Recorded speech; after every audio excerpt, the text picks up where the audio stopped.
Hei vaan kaikki YouTube-katsojat, me olemme Iida ja Matti. ja me aiomme kuvata videoita omasta elämästämme. Iida, Niin Matti. onko meidän elämässä tapahtunut viime aikoina mitään mielenkiintoisia mullistuksia? Voi kuinka ja paljon. Voisitko kertoa meille esimerkin, olemmeko aloittaneet uutta harrastusta esimerkiksi? Kyllä olemme. Minkä olemme aloittaneet?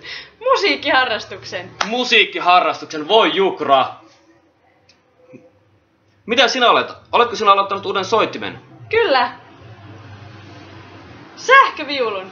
Voi juku pätkä, sillä minä nimittäin olen aloittanut sähköbasson.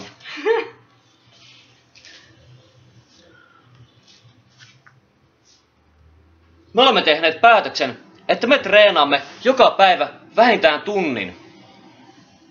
Tunnin tehokasta soittoaikaa, ei siis YouTube-videoiden katselemista tai kirjeen selailemista tai soittimen hypistelyä, vaan tunti tehokasta soittamista.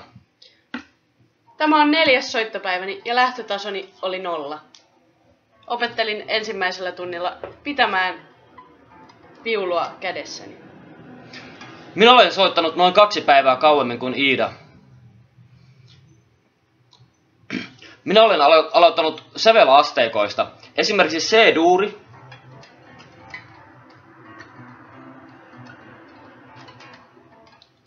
Menee tällä tavalla.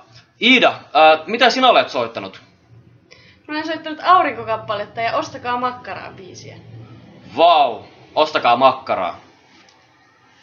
Mutta muistakaa, olkaa eettisiä ja ekologisia, jos ostatte makkaraa. Ostakaa soijamakkaraa! Kyllä, mutta hei, nyt meidän täytyy mennä, meidän täytyy jatkaa soitin harjoittelujamme.